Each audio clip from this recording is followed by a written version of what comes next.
Wanted to do a video on naturally growing cacao in Florida.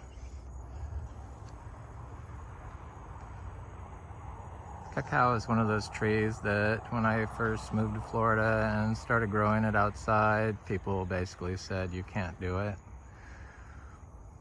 This was 10 years ago, more than 10 years ago. Not only can you do it outside in this part of Florida, but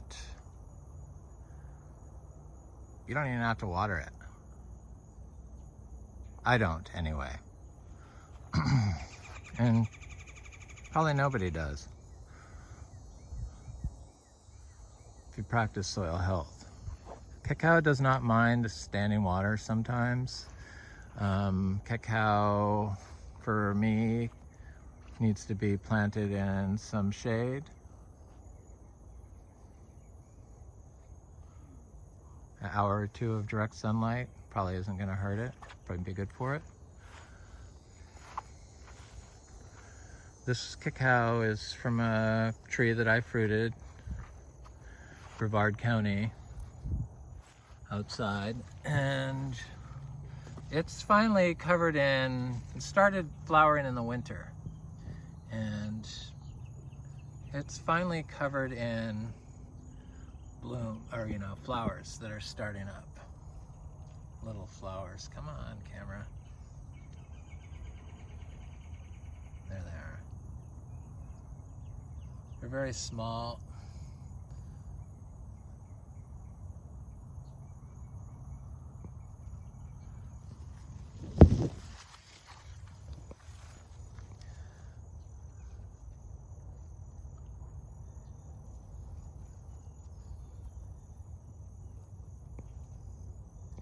But I know from experience that once it starts flowering like this, that it's going to have fruit, at least one or two.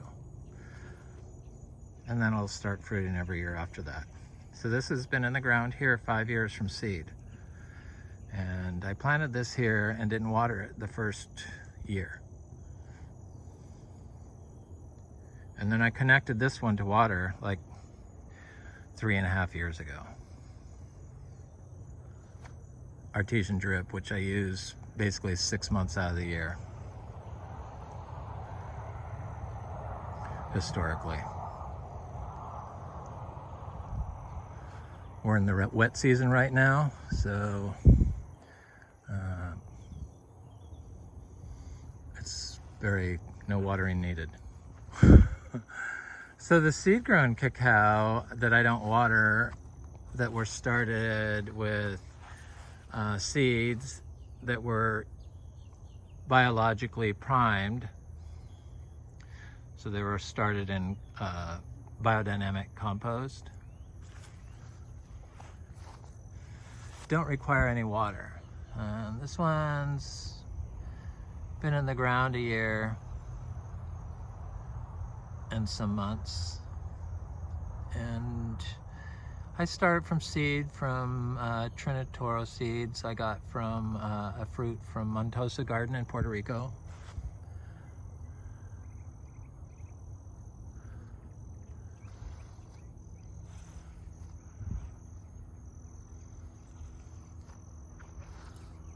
This is a cacao that I just planted like not too long ago.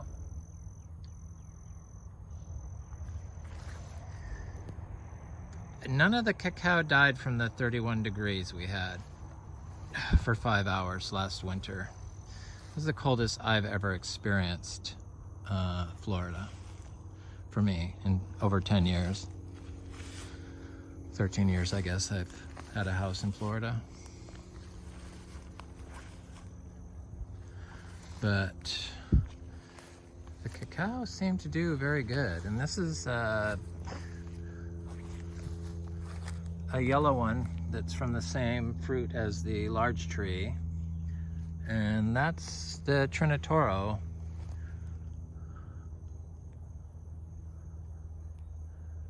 From Puerto Rico from last year.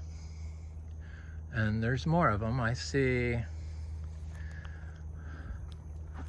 more. I see cacao. I see one right here. That's new leaves on a cacao. So I planted probably 80 seedlings.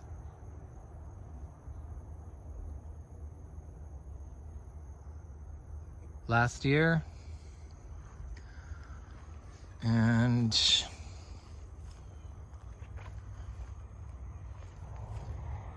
I would say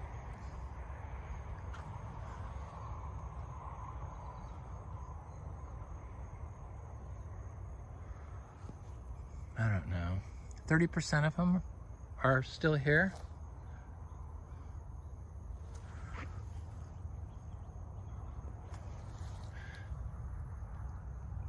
And thriving.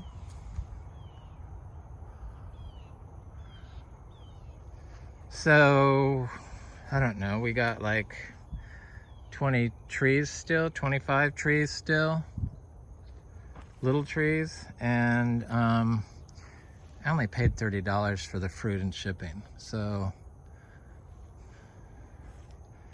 all the other little trees that died sacrificed themselves for the health of their brothers. But then I'm seeing more and more that I just missed. So it could be half of them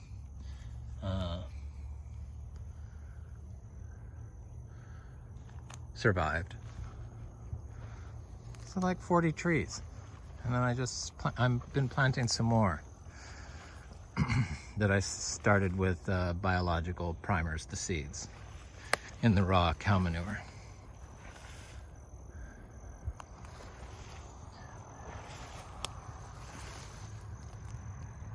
You know, it's all made possible because of this living cover, the cover crop that comes up by itself and builds soil at the same time.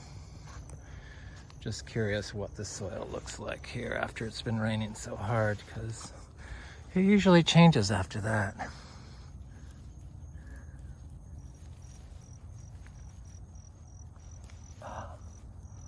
Thick weeds. So it's black, but it's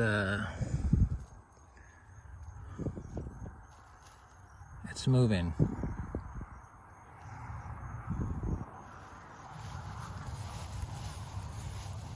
Black loam, I guess, is what it is. Sandy loam. Exactly what we want. Anyway, this is Frog Valley Tropical Fruit Farm, and I just wanted to do a video on our Theobroma cacao that we grow here at Frog Valley Farm. Have a good day.